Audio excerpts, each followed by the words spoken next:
నమస్కారం. ఇది బెక్కోలు మండలం, తూర్పుగోదావరి జిల్లా బెక్కోలు మండలం ఎల్లపల్లి గ్రామానికి సమీపాన శివపురం అనే నూతన గ్రామాన్ని నిర్ణయించుకుంటూ ఇక్కడ మేము ఈ యొక్క ఆలయాన్ని నిర్మించడం జరిగింది.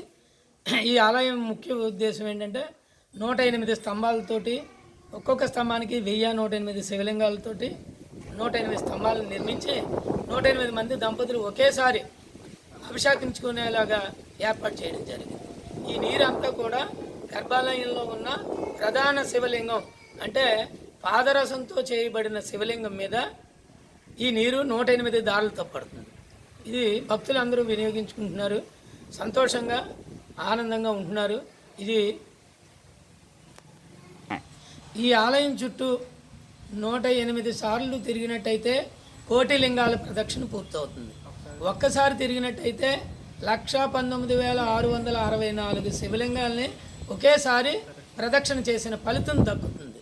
అలా 108 సార్లు తిరిగితే కోటి లింగాల ప్రదక్షిణ పూర్తవుతుంది. ఇది భక్తులందరూ కూడా సద్వినియోగపరుచుకుంటున్నారు. మేము ఈ గుడిని కట్టడానికి కూడా బలమైన కారణం, ముసలి వాళ్ళు అంటే 3 గ్రామాలలో రంగాపురం, ఇళ్ళపల్లి, తుమ్మలపల్లి అనే 3 గ్రామాలకు ఒక్కొక్క గ్రామానికి 10 మంది చొప్పున ముసలి వాళ్ళని, అనాథలని తీసుకుని వారికి ప్రతినిత్యం భోజన సదుపాయం కల్పిస్తాం, పట్టుకెళ్తాం. ఒక క్యారేజీ వాళ్ళ దగ్గర ఉంటుంది, ఒక క్యారేజీ మా దగ్గర ఉంటుంది. ఈ క్యారేజీ పంపిస్తాం, ఆ క్యారేజీ తెచ్చుకుంటాం. ఇలాగ 12 సంవత్సరాలు పూర్తి చేసుకుని 13వ సంవత్సరంలో అడుగు పెట్టాం. అందుకని ఈ యొక్క ఆలయాన్ని 13వ సంవత్సరంలోకి అడుగు పెట్టాం.